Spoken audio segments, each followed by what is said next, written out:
le bordel. Là-bas, et vous êtes le plus discret possible et vous venez directement sur l'endroit. Ok. Et le plus discret possible. On y va. Et comme au premier temps des rêves, ils trinquent les entrepôts à la recherche d'espace pour organiser leur soirée. Cette nuit, ils ont décidé de frapper très fort. Une rêve clandestine en plein cœur de la capitale, dans un décor digne de Blade Runner, sous les quais de Bercy. Pour eux, c'est un beau pied de nez à la police. On se plaint tout le temps que la jeunesse faut rien, que la jeunesse ceci, la jeunesse cela. Et nous, dans le genre jeune qui essaye justement de faire plein... Alors ouais, on monte pas une SARL pour faire 1 million de chiffre d'affaires le premier mois, alors on n'est pas respecté. Mais sinon, en termes d'efforts, on est monté en structure associative. On a des labels qu'on fait fonctionner, c'est des labels indépendants, on est autonome, on fait fonctionner nos labels nous-mêmes. On a sorti une 20aine de disques. Enfin, tout ça, et on parle pour nous, mais il y a plein d'autres gens qui font plein d'autres choses comme ça. Et ben tous ces gens-là sont muselés, sont mis de côté, et moins vous en ferez et moins vous pourrez faire de choses et mieux ce sera. Et en même temps on nous dit ah oui vous bougez pas, ah oui machin, c'est complètement hypocrite. Alors voilà quoi, on rentre dedans histoire de voir si on fout la merde quoi, remue un peu la merde. Voilà. Il faut faire vite pour éviter de se faire repérer. Pour l'électricité, on a loué un groupe électrogène. En quelques heures, les enceintes sont fixées et les platines prêtes à s'emballer.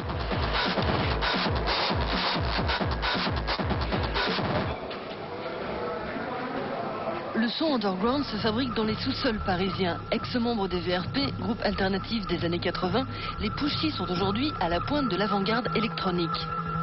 On fait notre truc, on rencontre des gens, ceux avec qui il peut se passer quelque chose, on le fait, même si ça rapporte un minimum, on le fait quand même parce que ce qu'on a envie, c'est de faire des choses. Des choses qui se font pas spécialement, justement, c'est un peu faire ce qui se fait pas, c'est-à-dire déstructurer un rythme, alors que justement dans la techno, c'est très carré, tu vois, nous on essaye d'éclater tout ça et de faire autre chose, quoi.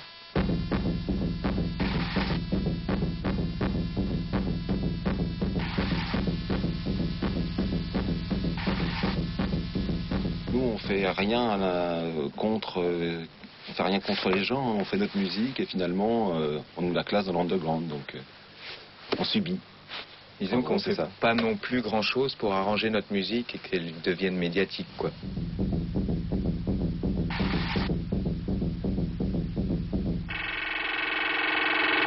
Il n'y a pas de loi, il n'y a pas de personne à écrire une charte de l'underground, quoi. Tu te retrouves dedans si tu baisses pas ton froc, en gros. C'est ça que je voulais dire. On veut pas absolument être underground. Underground.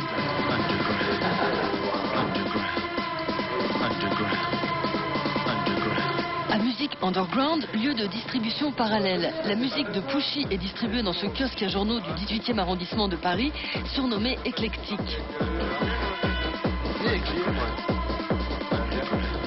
Le but c'est de vendre les gens qui sont pas forcément distribués ou je prends tout ce qu'on m'amène, j'essaye de trouver moi-même des trucs, cassettes, vinyles, zines, CD.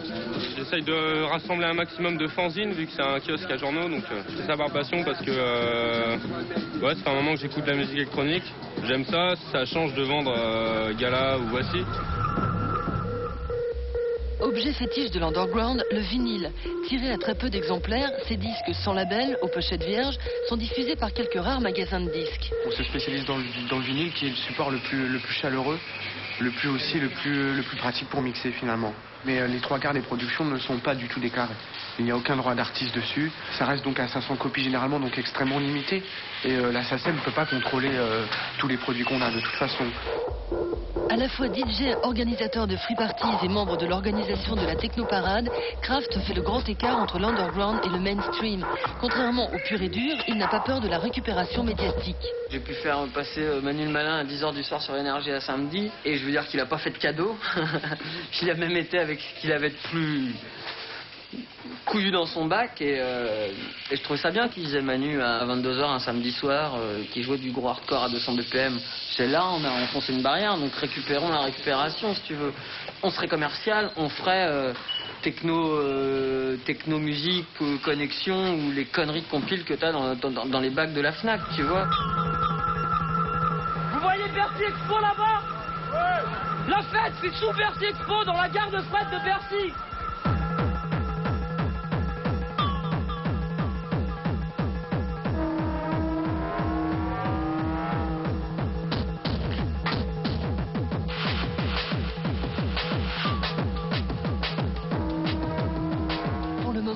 parties sont toujours clandestines. Les ravers sont informés au dernier moment du lieu squatté.